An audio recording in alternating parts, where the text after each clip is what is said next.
নেশা হয়েছে এখন বলতে পারবো, মানে এমন এমন কি কথা যে নেশাতে বলতে হবে, যেখানে লিখেছে বাথরুমে এসে 2 মিনিট বলো, মানে বাথরুমে গিয়ে কেন আমি কথা বলতে যাবো? কি এমন কাজের কথা যেটার জন্য বাথরুমে গিয়ে? আর আমাদের নেশা হয়েছে, পাশে আছে বউ, তবু দাদা রাত বিরাতে খোঁজে অন্য মেয়েদের। যাই হোক, আর কিছু বললাম না, তোমরাই পুরোটা দেখো, শোনো, জেনে নাও, তারপর আসছি। হ্যালো গাইজ, আজকে আমি একটা তোমাদের সাথে কথা শেয়ার করার জন্য এই ভিডিওটা করছি। তো তোমরা অনেকেই চেনো এই যে তোমাদের বং মিডিয়া উজ্জ্বল, তো অনেকেই এনাকে চেনো। তো এনার সম্পর্কে ফার্স্টে আমি অনেক ভালো ভাবতাম যে একটা খুবই ভালো মানুষ, অনেক ভালো ভালো কাজ করে, বউকে অনেক ভালোবাসে, মানে রিসেন্টলি কিছুদিন আগেই বিয়ে হলো ওনার। তো খুবই একটা ভালো মানুষ আমি ভাবতাম। তো ওনাকে আমি মেসেজ করেছিলাম অনেক মাস আগে, মানে আগের বছর, অনেক মাস আগে, আর কিছুদিন হলে হয়তো 1 বছর কমপ্লিট হয়ে যাবে। সো অনেক মাস আগে আমি ওনাকে একটা মেসেজ করেছিলাম যে অ্যাজ আ মডেল যদি আপনার কোনোদিনও কোনো মিউজিক অ্যালবামের জন্য আমাকে প্রয়োজন পড়ে, দেন আপনি আমাকে কন্ট্যাক্ট করতে পারেন। আমি কিন্তু মেসেজটা অনেকদিন আগেই ডিলিট করে দিয়েছিলাম, কারণ কোনো রেসপন্স ছিল না। সো আমি ভাবলাম যে ঠিক আছে, তো আমিও মেসেজটা ডিলিটই করে দিয়েছিলাম। তো 4th মার্চ আমাকে কন্ট্যাক্ট করে, এখানে বলে যে শ্যুটের জন্য কথা বলে। 7 and 8 মার্চ মানে একটা ড্রিম প্রজেক্ট আছে, সো আমাকে নাম্বার প্রোভাইড করার জন্য বলে। তো আমি নাম্বার দিয়েছিলাম। তো আমি তখন আমি খুব ভালো ভেবেছিলাম যে it's a great opportunity, so ভালোভাবেই কথা হয়, ঠিক আছে। তো তারপরে উনিও আমাকে নাম্বার দেয়, তো তখন আমাকে কল করতে পারো, আমি কল করবো। তখন বললো যে প্রবলেম না হলে করো, নাহলে টেক্সট দিও। তাই বললাম যে ঠিক আছে, কোনো প্রবলেম নেই। তো আমি হোয়াটসঅ্যাপে টেক্সট করেছিলাম, এই যে দেখতেই পাচ্ছ এই বং মিডিয়া। তো আমি নাম্বার সেভ করে আমি ওনাকে কন্ট্যাক্ট করি। তো এখানে উনি বলে যে ওনার কাজটা রয়েছে, তো আমরা সেই বুঝাই কাজের ওয়াইজই আমরা কথা হচ্ছিল। তো বিশ্বাস করবে না হয়তো যে উনি কিনা, তো একবার ভয়েসটাও শুনে নাও। 12 মার্চ যে শুটিংটা হবে সেটার টার্গেটটা একদিনে কমপ্লিট করা, কারণ একটা লোকেশনে তো পুরো রাত ডেকোরেট করে করবো, আদারওয়াইজ নেক্সট একটু হয়তো টাইম দিতে লাগতে পারে। তবে 100% যে লাগবে না নেক্সট ডে টাইম দিতে, কারণ 12 মার্চ যে শুটিংটা হবে পুরোটা আমার হাতে, আমার নিজস্ব প্রোডাকশনে হবে। তো আমি আমার টিমকে পুরো ফাস্ট চালিয়ে নিই। তো প্রথম কদিন কিন্তু এরকম কাজের কথাই হচ্ছিল, ভালো ভালো, মাঝে সাঝে কথা বলতো, আবার মাঝে সাঝে কথা বলতো না, মাঝে সাঝে ফোন করতো, ঠিক আছে। তো ভিডিও কল করতো আমাকে। তো আমার অনেকেই জানে এই কথাটা, আমার ক্লোজ যারা ফ্রেন্ড আছে তাদের সবাইকে আমি দেখিয়েছি, আমার বয়ফ্রেন্ডও জানে, সেও দেখেছে। কিন্তু প্রথম প্রথম আমি এতটা লাইট নিয়েছি ব্যাপারটা, মানে এতটা যে খারাপ হতে পারে বা এরকম টাইপের হতে পারে আমি প্রথমে সত্যি বুঝিনি, নর্মালি নিয়েছিলাম ব্যাপারগুলো খুবই। তো এই যে প্রথম প্রথম কাজেরই কথা হতো, শুনে নাও কথাগুলো। 4-5 শুট কনফার্ম করিনি এখনো, বুঝলে। কনসেপ্টটাতে দুটো মেয়ে লাগবে, একটা আরিশি সিনথিয়া ইউ, আর আমি থাকবো সেখানে লিড, বুঝলে। তোমার দুজনেই আবার ফিমেল লিড থাকবে, আমি তোমার সাথে থাকবো, বুঝতে পারলে। আর ইস্যু সিনথিয়া সিঙ্গার তো এখানে, আর ও সিঙ্গিং এর ভূমিকাটা পালন করবে। ও লিড, তুমিও লিড, অ্যান্ড আমিও লিড, 3টে ক্যারেক্টার। তো এইভাবে কিছুদিন কথা বলার পর ডেট তো আমাদের চেঞ্জ হতেই থাকছিল, এই ডেটে করো, ওই ডেটে করো। তো তারপরেও মাঝে মাঝে কিছু কিছু এমন কথা বলতো যেটাতে আমি একটু অকওয়ার্ড ফিল করতাম।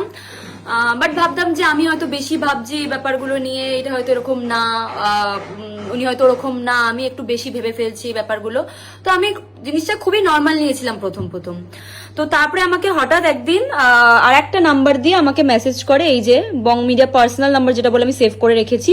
তো এখানে লিখেছিল মনিকা, এটা আমার পার্সোনাল নাম্বার। বললাম, তখন বুঝতে পারি এটা কে। তো বললো হাই রে বং মিডিয়া, এই যে লেখে ওপস, এই নম্বরটা ওই নাম্বারটা সবাই চালায়, তাই ভাবলাম এই নাম্বার থেকেই দিই।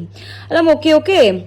তারপরে হচ্ছে এই আগুন লাগাবো কাজ দিয়ে, সত্যি বলছি আমি খুব ভালোভাবে কথা। এই যে মেন ব্যাপারটা হচ্ছে এইখান থেকে যা যা মেসেজ করতো আমাকে, আমি যেগুলো বলছিলাম তোমাদেরকে, যেরকম যে মেসেজগুলো আমার খুব একটা ভালো লাগতো না, যেগুলো আমি তোমাদের দেখাবো এরপরে কি কি মেসেজ করেছিল, যার কিছু মানে লাস্ট যেদিন আমার কথা হয়েছিল, যেদিন আমি বুঝতে পেরেছি যে ব্যাপারগুলো ঠিক হচ্ছে না, তো সেইগুলো আমি স্ক্রিনশট তুলে রেখেছি। বাকি সব মেসেজ কিন্তু ডিলিট হয়ে গেছে, কারণ এই যে এই 24 আওয়ার্স জানি না, এইগুলোকে অনেকেই করে রাখে। বাট এর সম্পর্কে আমার কোনো আইডিয়া নেই যে এই মেসেজ করলে যাই মেসেজ করবে না 24 ঘন্টা পর সেগুলো সব ডিলিট হয়ে যাবে। ঠিক আছে, তো এই যে দেখতেই পাচ্ছ এর মিডলে কিন্তু প্রচুর প্রচুর মেসেজ আছে যেগুলো ডিলিট এখানে। তো এরকম ভাবে আমাকে মাঝে মাঝেই কাজের কথা তো বলতো, প্রথম কিছুদিন তোমাদের বলেইছি, তো তারপরে মাঝে মাঝেই কথা হতো আর বলতো যে মানে হ্যাঁ স্টেটাস দেখতো, আমার হোয়াটসঅ্যাপ স্টেটাস দেখার পরেই ভালো ভালো কিছু ফটোজ দিলাম বা কিছু, তো দেখার পরেই আমাকে ওই কি করছো, ঠিক আছে কল দেবো, মাঝে সাঝে একবার তো ভিডিও কল করে দিয়েছিল, তখন আমার বয়ফ্রেন্ডও ছিল আমার সাথে, সেও দেখেছে। ঠিক আছে, ভিডিও কল করে যখন দেখেছিল আমার বয়ফ্রেন্ড আছে, তো ভিডিও কলটা ঠিক আছে এমনি কল করেছি বলে কেটে দিয়েছিল। ঠিক আছে, মাঝে সাঝেই বলতো দেখা করো, এখানে চলো দেখা করো, আমি বলতাম যে ঠিক আছে, তো কাজের জন্য, কাজের কথা বলার জন্য, কাজ হতেই পারে, দেখা করে কথা বলাটা এটা ইটস নর্মাল, খুবই নর্মাল। কিন্তু দেখা করো করো এখানে, ঠিক আছে, তুমি কি বয়ফ্রেন্ডকে ছাড়া আর কোথাও একা একা যাও না,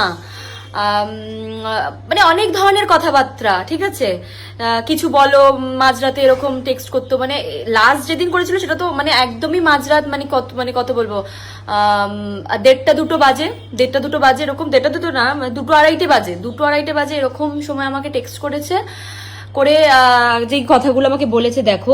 তো এটা প্রথমবার না, কিন্তু এর আগেও প্রচুর আমাকে মেসেজ করেছে।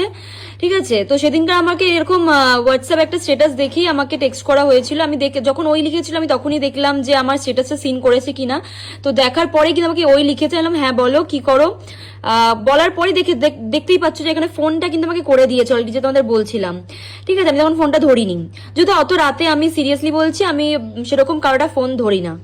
তো আমাকে বলেছে যে, আমি বললাম যে এডিট করছি, আর আমি মিথ্যে কথাই বলেছিলাম ওখানে যে আমার মা আছে পাশে, তো আমি এখন ফোন ধরতে পারবো না, কারণ আমি রাতে সেরকম কারোর ফোন ধরি না, আর রাতটা কতটা বাজে তোমরা দেখতেই পাচ্ছ। তো লিখেছিল কথা আছে, আমি বললাম যে এখন আমি কোথাও ধরতাম, বলছে নেশা হয়েছে এখন বলতে পারবো, মানে এমন এমন কি কথা যে নেশাতে বলতে হবে, যেখানে কাজের কথা। ঠিক আছে, আর এই কথাগুলো বলার পর যে কিভাবে পাল্টি খেলো, যখন আমি সেভাবে ধরলাম কথাগুলো যে এগুলো তুমি ঠিক বলছো না, এগুলো তুমি কি করছো, তো কিভাবে পাল্টি খেলো সেটাও তোমরা দেখো একবার।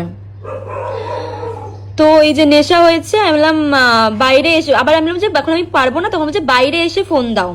ঠিক আছে, আমি বললাম না পসিবল নয়। ঠিক আছে, লিখেছে বাথরুমে এসে 2 মিনিট বলো, মানে বাথরুমে গিয়ে কেন আমি কথা বলতে যাবো, কি এমন কাজের কথা যেটার জন্য বাথরুমে গিয়ে বলতে হবে। ঠিক আছে, পরে কিন্তু এই বাথরুমের কেসটা আমাকে ঘুরিয়ে দিয়েছিল, বলছিল তুমি বললে যে তোমার মা আছে পাশে তাই ফোন ধরতে পারছো না, তাই আমি বলেছিলাম বাথরুমে গিয়ে। ঠিক আছে, যদি এটা হয়েও থাকে, তো এর পরের কথাগুলো তোমরা দেখো তাহলে বুঝতে পারবে। আলাম এত রাতে কল করতে পারবো না, তুমি এত বোকা কেন, এটা মানুষ কখন বলে, তুমি এত বোকা কেন, বোঝো না কিছু। এটা প্রথমবার না, এর আগেও আমি বলেছি যে এর আগেও এরকম সেম মেসেজ আমাকে করা হতো, বাট তখন খুব কম, আজকের দিনটা একটু বেশি হয়েছিল, তাই জন্য আমি স্ক্রিনশটগুলো আমি নিয়ে রেখেছিলাম।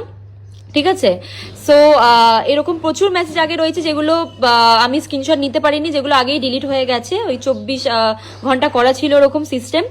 সো এই যে এখানে লেখা আছে তুমি তো বোকা কেন, বোঝো না কিছু, আমি লিখেছি আমি বোকা না, কারণ তখন আমি বোঝা শুরু করেছিলাম যে ব্যাপারটা ঠিক হচ্ছে না। ঠিক আছে, ওপেনলি বলতে হবে, তাহলে একটু কি ট্যালেন্ট নিয়ে কথা বলো, ওপেনলি রিয়াকশন কি বলছিলাম এটা বুঝতে পারিনি সত্যি কথা। তখন আমি লিখেছিলাম যে এত রাতে কিসের কথা, কোনো কাজ, বললো না। এখানে আমি কিন্তু লিখেছিলাম কোনো কাজ, বললো না, কাজ ছাড়া কথা বলো না কারোর সাথে। আইলাম এমন কথা, কি এরকম কথা যে এত রাতে তোমাকে নেশা করে বলতে হবে। ঠিক আছে, তো তখন লিখেছে হুট করে তখন হালকা একটু কথাটা ঘুরিয়েছিল, ভোট কাকে দেবে, তুমি খুব বোকা, ভদ্র মেয়ে, এইগুলো কি ধরনের কথা, মানে আমি ভদ্র মেয়ে, খুব বোকা। ঠিক আছে, তুমি বুঝবে না বাই, মানে বোঝাই যাচ্ছে ও কি ইঙ্গিতটা দিচ্ছে। ঠিক আছে, এবার যখন আমি ওকে ধরলাম তখন দেখো কি আর পাল্টিটা খেলো, সেটাও বোঝা যাবে, সেটাও বলা যাবে না যে ভোট কাকে দেবে এইসব জিজ্ঞেস করছিল, তো আমি এগুলোর কোনো অ্যান্সারই দিইনি। ঠিক আছে, তো তারপরে লিখেছে ফোন, তারপর আবার লিখেছে ফোন করো না রে বাবা, এত ভাব দেখাচ্ছ কেন। ঠিক আছে, বললাম তখন আমি ওনার সাথে মানে খারাপ ভাবে আমি কথা বলা শুরু করি, কারণ আমার জিনিসগুলো খুব একটা অনেক দিন থেকে দেখছিলাম, আর এই দিনটা একটু এক্সট্রিম হয়ে গেছিল, তাই আমি আর সহ্য করতে পারিনি। দেখুন আপনার সাথে কাজের জন্য কথা বলেছিলাম, বাট আপনি এইসব শুরু করেছেন, আমার কোনো কাজের দরকার নেই এবার বলেছি। ঠিক আছে, এবার পাল্টিটা খাওয়া শুরু হলো, দেখো এ বাবা ছিছি কি ভাবছো ছিছি। ঠিক আছে, ফোন করতে বললাম, ব্যাপার আছে, বাজে ভেবো না বোন। ঠিক আছে, এতক্ষণ ওরকম করে এখন বোনে চলে এসছে, যেহেতু আমি এইভাবে কথা বলেছি তাই। মানে কিরকম ধরনের মানুষ ভাবো। মানে ফার্স্ট কথা, এত রাত্রে ফোন করছে, ফোন করার পর এরকম ধরনের কথা বলছে, তুমি ভদ্র মেয়ে, তুমি কি বোঝো না, তুমি কি বোকা। আমি কি সিরিয়াসলি বোকা যে আমি বুঝতে পারছি না? যেই দেখলো যে আমি এই জিনিসগুলোতে ইন্টারেস্টেড নই, আমি এইগুলোতে খুব অকওয়ার্ড ফিল করছি, খারাপ দিকে যাচ্ছে ব্যাপারটা, আমি খারাপভাবে ট্রিট করছি ওনার সাথে, তো তখন কথাটা ঘুরিয়ে দিল। এরকম আরো লিখেছে আমাকে বাজে ভাবছো, ঠিক আছে। আমি যখন এগুলো নিয়ে তখন ওনাকে মানে বলা শুরু করলাম যে এগুলো কি ধরনের কথা, হ্যান ত্যান, তখন আস্তে আস্তে কথাগুলো সরাচ্ছে, ঠিক আছে। ভুল বুঝছো, ঠিক আছে। ওনার পাশে নাকি ওনার বউ আছে, কোনো ভুলভাল কথা বলার জন্য ফোন করেনি, ঠিক আছে। এই যে ওয়াশরুমে যেতে বলেছিলাম কারণ তোমার বলেছিল তোমার মা আছে, তো যেই হোক না কেন, আমি তো জিজ্ঞেস করেছিলাম কোনো কাজের কথা আছে কি, তখনও কি বললো যে কাজের কথা ছাড়া কি তুমি কোনো কথা বলো না। মানে এইগুলো কি ধরনের কথা, ভদ্র মেয়ে, তুমি কি বুঝতে পারছো না? আর এগুলো প্রথমবার না, আমি আবারও বলছি, এগুলো প্রথমবার না, এর আগে প্রচুর মেসেজ ছিল যেগুলো আমি তোমাদেরকে স্ক্রিনশট দেখাতে পারছি না, যেগুলো ডিলিট হয়ে গেছে অলরেডি। মানে 24 ঘন্টা ওই সিস্টেমটা করা ছিল বলে ওগুলো আমি তোমাদের কোনো স্ক্রিনশটই দেখাতে পাচ্ছি না, ঠিক আছে। তো লাস্ট আমার কথা হয়েছিল, আবার সকালবেলা আমাকে মেসেজ করেছিল, বোন কালকের কথাগুলো খারাপ লেগেছে আমার, আজকেও বলছি ভুল ভাবছো, ছাড়ো, SMS দিচ্ছি না, ঠিক আছে। মানে নিজেকে এবার রাইট তো প্রমাণ করতে হবে। দেখছে জিনিসটা ঘাবড়ে যাচ্ছে, উল্টাপাল্টা জিনিস হয়ে যাচ্ছে, আমি ভুল বুঝছি, তো জিনিসটাকে তখন কথাগুলো ঘুরিয়ে দিল। বাট আমি সিরিয়াসলি বলছি, মানে আমি কোনোদিনই ভাবতে পারিনি যে এরকম ধরনের মানুষ। আমি খুবই ভালোবাসতাম ওনার ভিডিও, আমার খুব ভালো লাগতো, লাইফস্টাইল যেরকম দেখতাম খুবই ভালো লাগতো, মানুষের হেল্প করছে এগুলো আমার খুবই ভালো লাগতো। বাট এই ব্যাপারগুলো আমি এক্সপেক্ট একদমই করিনি। আর আমি কোনোটাই কিন্তু ভুল বলছি, আমি তোমাদের প্রুফ সহকারে দেখালাম, ঠিক আছে। আর অনেক মেসেজ আমি তোমাদের দেখাতে পারিনি, তার কারণ তোমাদেরও দেখালাম যে ওখানে ওই সিস্টেমটা করা ছিল, তাই প্রচুর মেসেজ কিন্তু ডিলিট হয়ে গেছে, আমি তোমাদের কিছুই দেখাতে পারিনি। বাস লাস্ট দিনের যে কটা আমি আমার বন্ধু, আমার বয়ফ্রেন্ডকে দেওয়ার জন্য আমি স্ক্রিনশট তুলেছিলাম, সেগুলো আমার কাছে রয়েছে, তো সেইগুলো আমি তোমাদের দেখালাম। এইভাবে মানুষ পাল্টি খেয়ে যায়, মানে যখন দেখছে যে ভুল দিকে যাচ্ছে তখন হুট করে পাল্টি খেয়ে গেল। মানে আলাদাই, কাজ করার নেই, তুমি কাজ করো, ভালোভাবে করো, ঠিক আছে। তোমার কাজ না দেওয়ার ইচ্ছা, তুমি দিও না, কোনো প্রবলেম নেই। কিন্তু এইভাবে মানুষগুলোকে, মানে তুমি দেখাচ্ছ তুমি বউকে খুব ভালোবাসো, তোমার বউয়ের সাথে আছো, খুব ভালোভাবে আছো, তো এইদিকে তুমি কাজের নাম করে এইসব করে বেড়াচ্ছ, এগুলো তো ঠিক নয়, তাই না? সো আমার মনে হলো এগুলো তোমার সাথে শেয়ার করা দরকার। আর তোমরাও দেখো যে মানুষ কিরকম ধরনের হয়। তো সবাই সাবধানে থাকো, দেখে শুনে বুঝে শুনে কাজ করো। আমিও ভুল করেছি, বুঝতে পারিনি যে এরকম আমার সাথে হয়ে যাবে বা এগুলো জিনিসটা হতে পারে, তো বুঝে শুনে জিনিসটা করা উচিত, এটাই ব্যাপার।